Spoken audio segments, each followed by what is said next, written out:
오늘 제목을 한번 같이 읽겠습니다. 시작. 하나님 나라 백성을 인도하셨어요. 제가 이 말씀을 준비하는데 문득 제가 부임하고 첫 부임 신방을 할 때 저희 교회 초창기 멤버이시고 초창기에 참 귀한 헌신을 통해 주의 교회가 든든히 서가는데 큰 헌신을 하신 집사님 가정에서 들은 얘기가 문득 생각이 났습니다. 옆에 사람한테 이렇게 한번 얘기해 보실래요? 하나님은 결코 손해보게 하지 아니하십니다.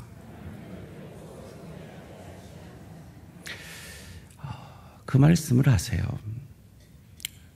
자기가 헌신을 하나님 앞에 했더니 절대로 그의 전 삶, 40년도 더 된 헌신이죠. 그런데 그 40년 동안의 그 삶을 요약하시면서 하나님은 결코 손해보게 하지 아니하시더라 하는 그 고백이 참 제 마음에 깊이 남았습니다. 사랑하는 성도님들, 오늘 여러 성도님들은 교회의 여러 가지 사역과 사명을 각자의 자리에서 감당하실 텐데 여러분 그 사명을, 그 사역을 어떤 마음으로 감당하고 계십니까? 그냥 지난주도 했으니까 이번 주도 하는 겁니까? 정말 날 구원하신 주님의 그 은혜에 감사함으로 하십니까? 아니면 내가 직분 맡았으니까 어쩔 수 없이 책임감으로 내가 이 사명을 한다고 했으니까 의리로 하고 계시지는 않습니까? 혹 여러분이 말씀을 들을 때마다, 말씀을 읽을 때마다 하나님이 나한테 좀 헌신하라고 하는데 사역하라고 이렇게 계속 내 마음을 자극하고 계시는데 여전히 그 하나님의 여러분의 초청에 튕기고 계신 분은 없으십니까? 여러분, 우린 착각합니다. 우리가 이 땅에서 주의 교회를 위해 하나님 나라를 위해 하나님의 뜻을 이루기 위해 헌신하는 그 헌신이 그냥 나한테만 영향을 끼칠 것이라고 착각을 합니다. 아닙니다.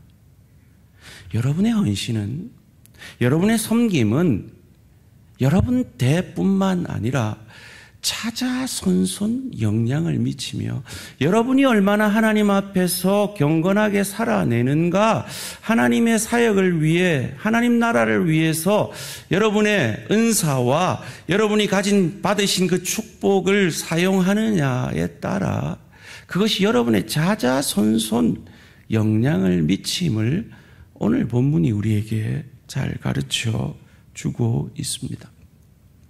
오늘 말씀의 제목대로 하나님은 광야에서 하나님의 나라 백성들을 인도하고 계십니다. 그 인도하시는 두 가지 방법이 오늘 본문 가운데 나오는데요. 하나는 구름이고 하나는 나팔입니다. 이 구름과 나팔이 상징하는 것이 무엇일까요? 먼저 구름으로 인도하시는 하나님을 11절에서 13절 말씀에서 이렇게 말합니다. 둘째 해, 둘째 달 스무날에 구름이 증거의 성막에서 떠오르매 이스라엘 자손이 시내 광야에서 출발하여 자기 길을 가더니 바란 광야에 구름이 머무니라. 이와 같이 그들이 여호와께서 모세에게 명령하신 것을 따라 행진하기를 시작하였는데, 그 광야에서 행진을 하는데 구름이 떠올라, 구름이 행진하면 그 구름을 따라 행진하고 구름이 멈추면 그 길을 멈추게 되어집니다.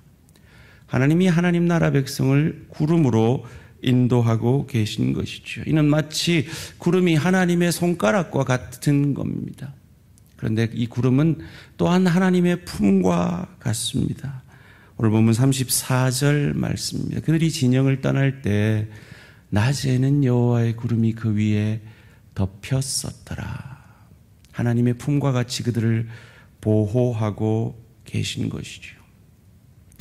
오늘 이 구름이 오늘 우리에게는 무엇을 상징하는 것일까요? 바로 말씀을 상징하는 것입니다. 하나님의 나라 백성들은 어떻게 하나님께 인도함을 받습니까? 하나님이 말씀이 가라는 데까지 가고 서라는 그곳에서 서는 것을 통해서 하나님의 인도하심을 받습니다. 그런데 우리는 흔히 하나님의 말씀이 내가 하고 싶은 거 하지 못하게 하고 내가 하기 싫은 거 하게 하시는 말씀으로 느껴질 때가 많이 있죠. 맞습니다. 우리 인간이 죄인이기 때문에 그렇게 느껴집니다. 그런데 하나님은 이 말씀을 통해 우리를 인도하실 뿐만 아니라 우리를 보호하고 계시는 겁니다. 우리를 억누르는 것이 아니라 우리를 지키시고 계신 것입니다.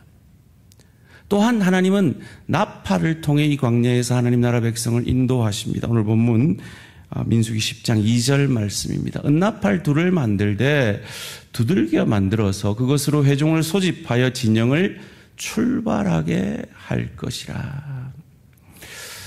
여러분, 이 나팔을 누가 부는지 아십니까? 나팔수가 불지 않습니다.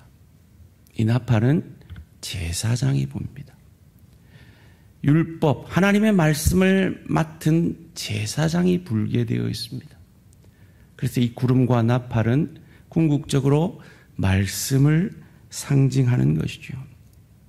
이 제사장들은 하나님이 불라 하면 불어야 됩니다. 불지 말아라 하면 불지 말아야 합니다. 큰 소리로 불어라 하면 큰 소리로 불어야 하고 작은 소리로 불어라 하면 작은 소리로 불러야 합니다. 그래서 제사장이 불러야 하는 겁니다. 하나님과 마음이 통하는 하나님의 말씀을 율법을 맡은 제사장들이 불어야 하는 것입니다.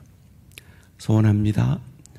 하나님의 백성인 우리들 하나님의 인도하심을 받기 위해 이 구름과 나팔이 상징하는 말씀을 통해서 이 한 주간도 하나님의 인도하심을 받는 저와 우리 모든 성도님들 되시기를 주님의 이름으로 축원합니다. 이 행진하는 길이 재밌습니다. 우리가 읽지는 않았지만 민수기 10장 14절에서 27절까지 그 행렬의 순서를 이렇게 말하고 있습니다. 유다 지파와 이사갈 지파와 스불론 지파가 제일 앞에 행진을 합니다. 그리고 그 뒤에 성막의 골격을 갖추는 다루는 게르손 무라리 자손 레위 지파가 그 골격을 가지고 행진을 합니다. 그리고 루벤 지파와 시몬 지파와 갓 지파가 그 뒤를 따르죠. 성막을 지키는 겁니다. 오늘날로 말하면 교회를 지키기 위해 앞뒤로 진을 치는 겁니다. 그리고 그 뒤에 레위 자손 중에 고핫 자손, 성물을 케어하는 이 성물을 메고 행진을 합니다. 그리고 그 뒤에 에브라임, 므낫세, 베냐민, 단 지파가 그것을 보호하며 행진하는 모습을 보게 됩니다. 그래서 뒤따르는 백성들이 딱 도착해 있으면 그들 진 중심에 성막이, 오늘날로 말하면 교회가 세워져 있는 것이죠.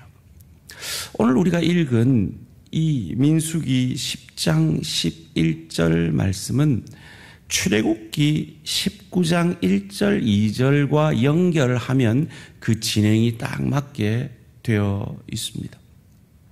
하나님께서 출애굽하게 하셔서 고센 땅에서 시내산까지 3개월에 걸쳐 그들을 인도합니다. 그리고 시내산에서 9개월을 머물면서 우리가 알듯이 10계명과 성막의 그런 구조들과 그런 여러 가지 율법들을 알게 하십니다. 그리고 오늘 본문은 바로 그 시내산에서 9개월을 보낸 직후에 다시 구름이 떠올라 행진하는 장면으로부터 시작되는 겁니다. 출애굽기 19장 1절 2절 말씀 함께 읽습니다. 시작. 이스라엘 자손이 애굽 땅을 떠난 지 3개월 되던 날 그들이 시내 광야에 이르니라. 그들이 르비딤을 떠나 시내 광야에 이르러 그 광야의 장막을 치되 이스라엘이 거기 산 앞에 장막을 치니라. 그 장막을 친 지 9개월 동안 구름은 꼼짝하지 않고 그곳에 있었습니다. 하나님이 9개월 동안 멈추라 하시니까 멈춘 거죠. 하나님이 일하셨습니다. 사랑하는 성도님들, 혹 여러분의 삶에 지금 멈추어 계신 분들 계십니까? 그래서 좀 답답하고, 그래서 좀 하나님이 왜 역사하지 않나, 하나님이 왜 일하시지 않나 의문을 가지고 계신 분들 계십니까? 기억하십시오. 이 9개월의 시내산에서 멈춘 그때에도 하나님은 일하고 계셨습니다. 동일하게 여러분의 일상 가운데 하나님이 멈추어 있는 그 순간에도 하나님이 일하고 계심을 믿으시기를 주님의 이름으로 축원합니다. 그리고 하나님이 구름을 떠오르게 하셔서 행진하게 하십니다. 그것이 오늘 본문 민수기 10장 11절 12절 말씀입니다. 둘째 해 둘째 달 스무날에 구름이 증거의 성막에서 떠오르매 이스라엘 자손이 시내 광야에서 출발하여 자기 길을 가더니 바란 광야에 구름이 머무니라. 이 바란 광야까지 행진하는 그 길이 11일이었습니다. 광야에는 지도가 필요 없죠. 왜요? 길이 없기 때문입니다. 인도자만 있으면 되기 때문이죠. 여러분, 지금까지 진행된 그 길이 어떤지 잘 모르시겠죠. 제가 지도를 하나 보여드리겠습니다. 저 왼쪽에 고센 땅에서 저 아래쪽에, 그 아래쪽 중앙에 시내산까지 3개월에 거쳐서 왔습니다. 그리고 바란 광야까지 11일에 걸쳐서 가고 저곳에서 이제 이스라엘의 방황이 시작되는 것이죠. 저들은 저 길 없는 광야길에서 하나님이 구름을 통해 나팔을 통해 가라 하면 가고 서라 하면 섰습니다. 그런데 그 광야길에 호밥이라는 사람을 그 광야의 길 안내자로 초청을 합니다. 광야에 눈이 되어달라고 초청을 합니다. 이 호밥이 누구입니까? 우리 온도를 조정하시는 분들 이 에어컨을 좀 켜주시면 좋겠습니다. 호밥이 누굽니까? 29절 말씀입니다. 모세가 모세의 장인 미디안 사람 르우엘의 아들 호밥에게 이르되 여호와께서 주마하신 곳으로 우리가 행진하나니 우리와 동행하자. 그리하면 선대하리라. 여호와께서 이스라엘에게 복을 내리리라 하셨느니라. 이 모세의 장인 미디안 사람 르우엘의 아들 호밥에게 길 안내를 부탁합니다. 여러분, 모세 장인 이름 뭐죠? 뭐라고요? 이드로예요, 르우엘이에요? 방금 본문에 르우엘이라고 그러잖아요. 예. 그 시대 사람들은 이름이 두 개인 경우가 많았습니다. 르우엘도 모세의 장인이고 이드로도 모세의 장인이죠. 마치 기드온과 여룻바알이 동명이인이듯이 솔로몬과 여디디아가 동명이인이듯이 그러합니다. 그런데 해석이 안 되는 구절이 사사기 4장 11절에서 나옵니다. 모세의 장인 누구요? 호밥의 자손 중 겐 사람 헤벨이 떠나 게데스에 가까운 사난님 상수리 나무 곁에 이르러 장막을 쳤더라. 여기서 모세의 장인 누구라 그럽니까? 호밥이라 그러는데 여기서 호밥은 누구라 그래요? 지금 오늘 본문에서는 처남이라 그러잖아요. 뭐가 맞는 걸까요? 이걸 어떻게 이해를 하면 될까요? 아이고, 목사님 뭐 그렇게 골치 아프게 생각합니까? 처남이든 뭐 장인이든 그게 뭔 상관입니까? 이렇게 생각하시는 분이 대부분이실 거라는 거 압니다. 그런데 꼭 이런 게 궁금하고 해결이 안 되면 은혜가 안 되는 분들이 있습니다. 그래서 설명을 드립니다. 이 히브리 단어는요, 자음밖에 없었습니다. 히브리 성경에 모음을 붙인 것은 이 마소라 학파라는 학파인데 약 3세기, 10세기에 활동한 그 학파예요. 그러니까, 이 모음을 어떻게 붙이느냐에 따라서 호텐이 하탄이 될 수도 있는 거죠. 히읗은 같죠. 자음은 같단 말이에요. 근데 모음이 호텐이 되면 장인이 되고 하탄이 되면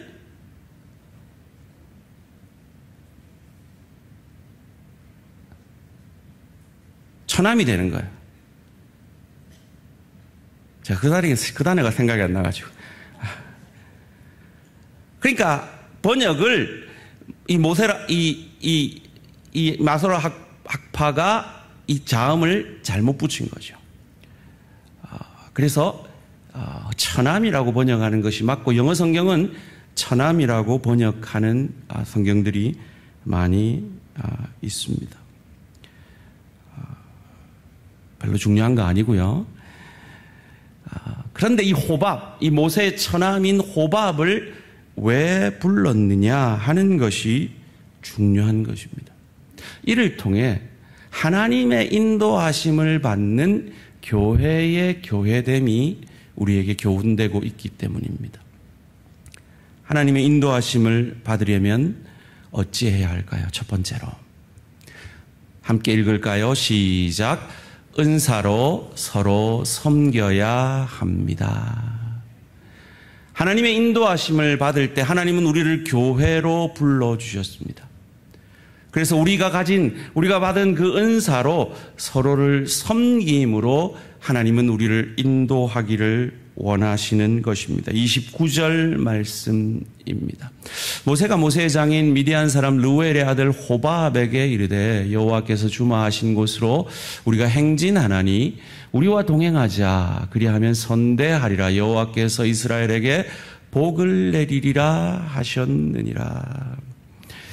이 호밥이 왜 모세에게 초청을 받습니까? 그는 광야의 전문가였기 때문이죠. 그의 은사는 광야길 샅샅이 아는 것이었기 때문입니다. 그런데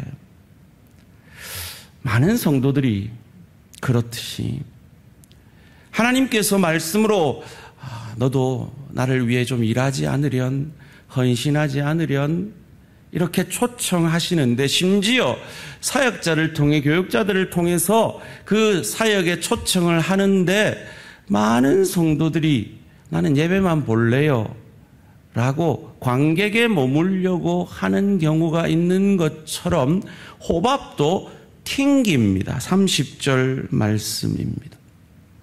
호밥이 그에게 이르되 나는 가지 아니하고 내 고향 내 친족에게로 가리라. 그래 알았어 잘 가. 모세 이렇게 안 합니다. 삼고 쪼려 합니다. 삼고 초려를 합니다. 우리의 눈이 좀 되어 주십시오라고 다시 부탁합니다. 31절 말씀입니다. 모세가 이르되 청하건대 우리를 떠나지 마소서. 당신은 우리가 광야에서 어떻게 진칠지를 아나니 우리의 눈이 되리이다. 아주 정중하게 청하건대라고 요청합니다. 그리고 이어지는 본문 가운데 이 호밥이 이 요청에 응했는지 응하지 않았는지는 나오지가 않습니다. 자, 오늘도 한번 해볼까요? 따라갔다 1번, 안 따라갔다 2번. 시작.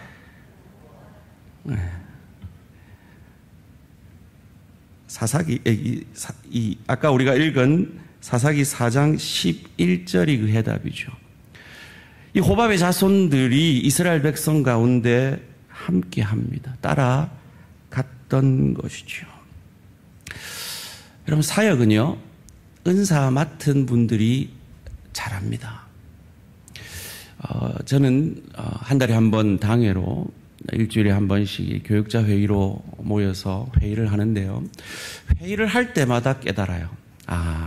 참 각자 맡은 은사가 다르다. 저는 아무리 기도하고 고민해봐도 해결되지 않는 문제가요. 당에 탁 던져놓으면 우리 장로님들이 어떻게 제가 생각 못한 지혜로 그 문제를 답을 찾습니다.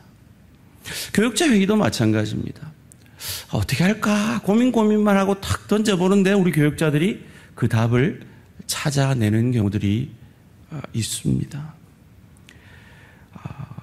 그래서 베드로전서 4장 10절에서 이렇게 말하는 겁니다. 각각 은사를 받은 대로 하나님의 여러 가지 은혜를 맡은 선한 청지기 같이 서로 봉사하라. 하나님이 호밥을 통해서 이스라엘 백성들을 인도하셔서 하나님의 백성들을 인도하신 것처럼 우리도 서로에게 호밥이 되어지고 또한 내가 부족한 은사는 나의 호밥을 만나고 나의 호밥을 찾아내시는 저와 우리 모든 성도님들 되시기를 주님의 이름으로 축원합니다. 여러분 어떤 면에서 여러분의 배우자가 여러분의 호밥일 수 있습니다. 여러분의 자녀도 그럴 수 있고요. 여러분의 부모도 그럴 수 있습니다. 여러분의 동료도 물론 여러분의 지체도 여러분의 호밥이 되어질 수가 있고 여러분도 그분들의 호밥이 되어질 수가 있는 것입니다. 그런데요. 여러분 하나님이 호밥이 필요합니까? 안 합니까? 하나님이 무슨 호밥이 필요해요? 호밥보다 그 광야길을 훤히 아시는 분이 하나님이신데 말이죠. 그런데 하나님이 호밥을 초청하십니다. 왜요? 복 주시려고 초청하는 겁니다. 여러분 하나님께서 저와 여러분에게 맡기신 사명은요. 하나님이 저와 여러분을 등쳐먹으려고 맡기신 게 아니에요. 우리를 복 주시려고 맡기신 겁니다. 민수기 10장 32절 말씀입니다. 우리와 동행하면 여호와께서 우리에게 복을 내리시는 대로 우리도 당신에게 행하리이다. 여기서 당신에게 행하리이다. 이것을 더 정확하게 번역하면 당신과 그 복을 나누리이다 라고 번역할 수가 있습니다. 하나님께서 호밥을 사역으로 초청하셨습니다. 그의 은사를 사용하겠다 하십니다. 그런데 그것은 그 호밥 자신을 위한 것이었습니다. 호밥 자신뿐만 아니라 그 호밥의 자자손손을 위한 것이었습니다. 그 결과가 어땠을까요? 사무엘서와 사사기에 보면 호밥과 그의 후손들이 겐 족속인데요. 그 겐 족속이 예수 그리스도의 혈통을 이은 유다 족속과 함께하는 모습을 봅니다. 그리고 이스라엘의 영적 혼란을 겪을 때 끝까지 경건의 자리를 지켜낸 족속이 레갑 족속인데요. 그 레갑 족속이 바로 겐 족속의 자손이며 그들이 이후에 서기관 족속이 되어지는 영광을 누리게 됩니다. 사랑하는 성도님들, 저와 여러분이 하나님 나라와 주의 교회를 위해 하나님의 영광을 위해서 흘리는 땀과 눈물은 결코 여러분 자신뿐만 아니라 자자손손 하나님께서 여러분의 가정을 믿음의 명문 가정으로 서게 하는 축복의 통로가 됨을 믿으시기를 주님의 이름으로 축원합니다. 두 번째로 하나님의 인도하심을 받으려면 은사로 서로 섬겨야 하는데 그러려면 동일한 비전이 있어야 합니다. 29절 말씀 다시 한번 함께 읽습니다. 시작. 모세가 모세의 장인 미디안 사람 르우엘의 아들 호밥에게 이르되 여호와께서 주마하신 곳으로 우리가 행진하나니 우리와 동행하자. 그리하면 선대하리라. 여호와께서 이스라엘에게 복을 내리라 하셨느니라. 여호와께서 주마하신 곳으로 행진하는 동일한 비전이 그들에게 있었기 때문에 그들은 협력할 수가 있었던 겁니다. 가나안이죠. 맞습니다. 우리 모두는 가나안이 상징하는 천국을 향해 가는 순례자요 청지기들입니다. 그러기에 우리는 이 땅에서 그 천국의 원리를 연습하고 훈련해야 합니다. 이것을 통해서 하나님께서 이 땅에 주신 두 기관이 바로 교회와 가정입니다. 부부가 결혼을 하면 한 몸이 된다 그럽니다. 그런데 결혼을 해본 사람은 압니다. 이 한 몸 되는 것이 얼마나 힘든지 압니다. 그런데 이 부부가 어떻게 한 몸이 될 수 있습니까? 서로를 바라보면 한 몸이 될 수가 없죠. 서로를 바라보면 찢고 뽑고 싸울 수밖에 없어요. 이들이 하나님을 바라보고 하나님께로 조금씩 가까이 가면 궁극적으로 한 몸이 되어질 수 있는 것처럼 주의 교회를 섬길 때도 우리가 얼마나 많이 상처받고 서로 갈등이 일어납니까? 가정생활도 마찬가지죠. 그때마다 우리는 그 서로를 갈등의 대상인 그 서로를 바라보는 것이 아니라 하나님을 바라보고 동일한 비전을 가지고 나아갈 때 그 하나님 때문에 하나 되어질 수가 있는 것입니다. 그래서 잠언 29장 18절은 이렇게 말합니다. 묵시가 없으면 백성이 방자히 행하거니와 율법을 지키는 자는 복이 있나니. 묵시는 계시입니다. 우리가 말씀을 향하여서 나아갈 때 그 말씀이 우리에게 궁극적으로 말씀하시는 우리는 저 천국 백성이라는 그 말씀을 향하여 빚어지고 훈련되어져 갈 때 우리는 하나님의 인도하심을 받을 수가 있는 것입니다. 소원합니다. 가정에서, 일터에서 갈등의 대상자인 상대방을 바라보지 마시고 그 갈등의 대상자를 내게 붙여주심으로 하나님의 백성으로 빚어가시는 하나님을 바라보는 저와 우리 모든 성도님들 되시기를 주님의 이름으로 축원합니다. 세 번째로, 하나님의 인도하심을 받으려면 우리는 은사로 섬겨야 하고 그것을 위해 하나님은 우리에게 동일한 비전을 주십니다. 그래서 하나님께서 내게 주신 그 축복을 서로 나눔으로 우리는 하나님의 백성으로 인도하심을 받게 되는 것입니다. 오늘 본문 32절 말씀입니다. 우리와 동행하면 여호와께서 우리에게 복을 내리시는 대로 우리도 당신에게 행하리이다. 당신과 나누리이다.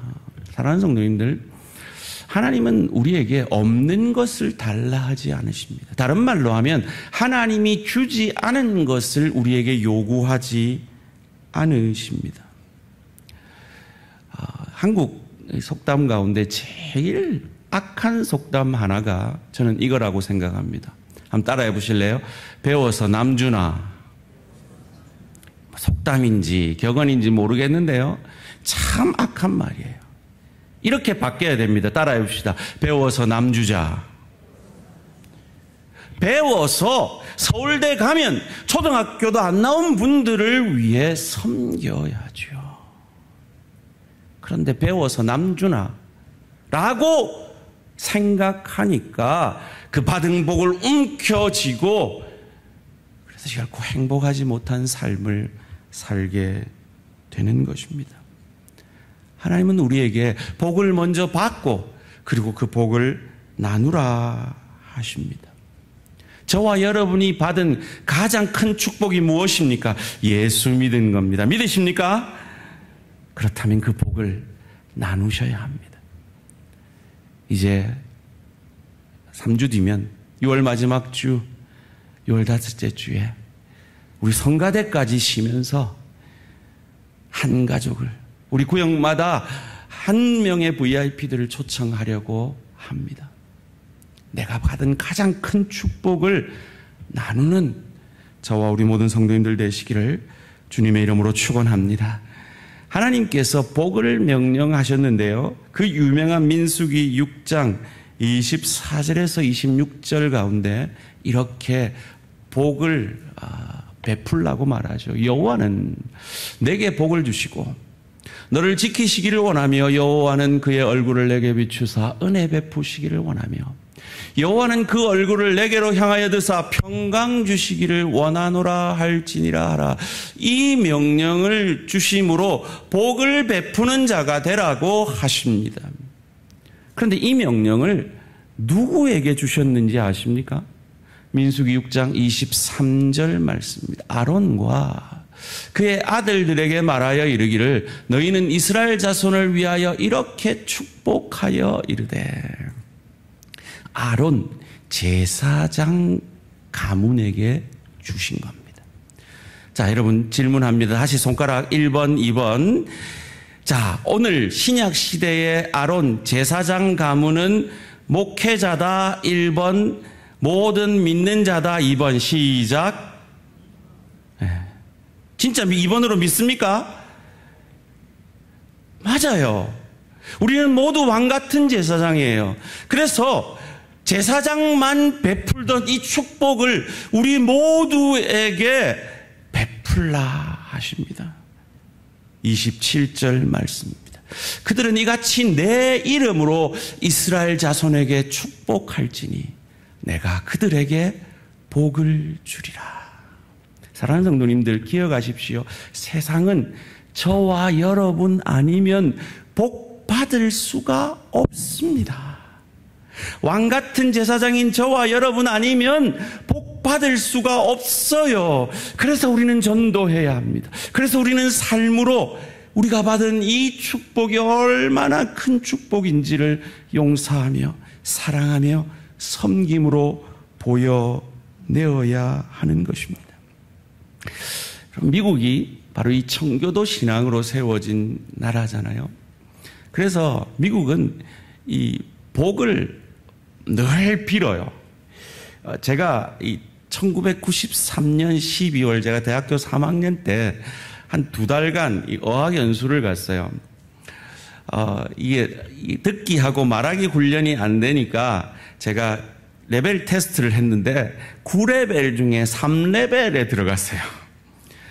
3레벨에 들어가니까 이 문법은 너무 유치한 거예요. 우리나라 사람들은 문법은 잘 아는데 안 들려가지고 말을 못해가지고 낮은 레벨에 들어가잖아요. 그래서 제가 레벨 3의 수석이었어요. 총 우리 반이 6명이었는데 그 중에 수석이었어요. 그런데 그 레벨 1부터 올라온 그 태국의 부잣집 아들이 하나 있었어요. 그 친구는 1, 2, 3 이렇게 저보다 석 달을 미국에 더 살았으니까 미국 사람들이 쓰는 이 영어에 대해서 아주 익숙하더라고요. 그래서 제가 어느 날 수업을 듣다가 재채기를 하니까 배슈 그래요. 그래서 배슈가 스펠이 어떻게 돼? 그랬더니 자기도 모른대요. 그냥 미국 사람들은 재채기 하면 배슈 그런대요. 그랬는데 그래서 나도 옆에 우리 한국 형이 재채기를 하니까 배슈 그랬어요. 야, 발음이 그게 뭐고 배슈가 아니라 bless you라고 하는 거야. God bless you를 줄여가지고 하나님이 당신을 축복합니다라는 걸 줄여가지고 bless you 하는 거예요.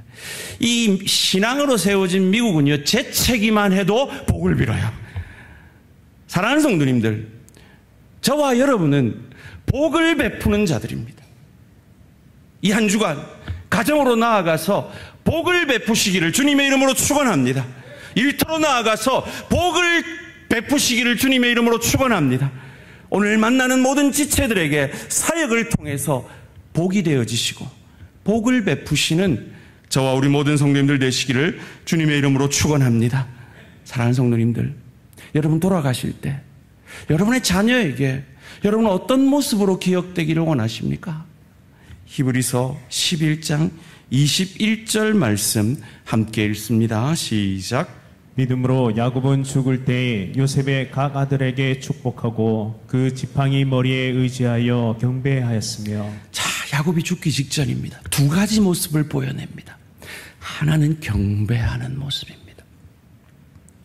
여러분 자녀들에게요, 예배하는 모습을 보여주세요. 여러분이요, 예배는 주일날 9시 반에 가서 딱 1시간 잠시 눈 감고 있으면 버텨내면 지나가는 시간이야 라는 모습을 자녀들에게 보여내면요, 여러분의 자녀는 그 이상의 수준을 넘어갈 수가 없습니다. 그런데 여러분이 예배도 진심으로 드리고 삶의 예배도 진정으로 드리는 모습을 보여내면 여러분의 자녀는 이 호밥의 자손이 서기관 자손이 된 것처럼 하나님은 여러분의 자손을, 여러분의 가정을 믿음의 명문 가정으로 서게 하실 것입니다. 두 번째는요, 복을 빌고 있습니다. 여러분의 자녀에게 복을 빌어주는 모습으로 기억되어지는 저와 우리 모든 성도님들 되시기를 주님의 이름으로 축원합니다. 왜 우리가 그러해야 합니까? 오늘 본문 33절 말씀입니다. 그들이 여호와의 산에서 떠나 3일 길을 갈 때에 여호와의 언약궤가 그 3일 길에 앞서가며 그들의 쉴 곳을 찾았고, 그 언약궤, 법궤가 먼저 갑니다. 하나님 앞세우면요, 하나님은 우리에게 쉴 곳을 찾아주십니다. 이 언약궤가 상징하는 게 뭐라 그랬습니까? 하나님의 크신 은혜에 반하는 그 인간의 죄악, 그런데 그곳에서 짐승의 피가 비어짐으로, 오실 메시아의 피가 부어짐으로 그들의 죄 사함을 받게 되어지는 그 은혜를 상징하는 그 예수 그리스도를 중심에 모시고 그 예수 그리스도를 우리 인생에 앞세우면 하나님께서는 여러분의 가정과 여러분의 심령 가운데 쉴 곳을 찾아주시는 하나님인 것을 믿으시기를 주님의 이름으로 축원합니다. 그리하여서 그 어떤 정죄도 막아 주실 것입니다. 35절 36절 말씀입니다. 궤가 떠날 때에는 모세가 말하되 여호와여 일어나사 주의 대적들을 흩으시고 주를 미워하는 자가 주 앞에서 도망하게 하소서 하였고, 궤가 쉴 때에는 말하되 여호와여 이스라엘 종족들에게로 돌아오소서 하였더라. 주의 대적이 누굽니까? 우리의 대적이 누굽니까? 사탄 마귀죠. 사탄 마귀는 끊임없이 우리의 죄악을 고발합니다. 상대방의 죄악을 고발하라 합니다. 그런데 이 법궤가 상징하는 예수의 은혜가 우리 마음에 부어질 때 사탄은 그 어떤 정죄도 할 수가 없습니다. 왜냐하면 내 안에 계신 예수가 의로우신 구원자이시기 때문입니다. 우리는 내일도 광야길을 걷게 될 것입니다. 광야길은 한 번도 가보지 않은 길입니다. 그렇죠. 우리의 내일은 한 번도 가보지 않은 내일이지요.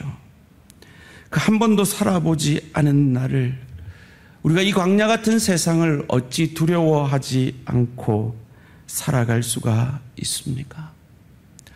날 구원하신 예수께서 나와 함께 하시고 그 예수를 앞세워 행진하는 우리의 인생, 그 예수의 말씀, 그 구름이 상징하는, 그 나팔 소리가 상징하는 그 말씀 붙들고 예수님 앞세워 살아가는 그 인생에는 하나님의 선한 인도하심이 있을 것입니다.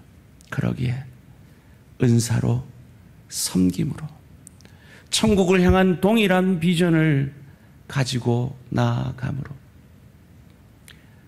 무엇보다 내가 하나님으로부터 받은 그 복을 내 배만 불리는 인생 아니라 나눔으로 함께 하나님의 인도하심을 받음으로 초창기 대한교회 엄청난 헌신을 통해 이 교회를 아름답게 세운 그 집사님의 고백이,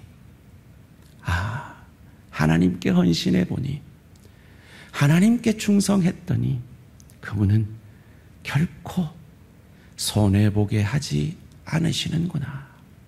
여러분의 자자손손 경험하게 되시는 저와 우리 모든 성도님들 되시기를 주님의 이름으로 축원합니다.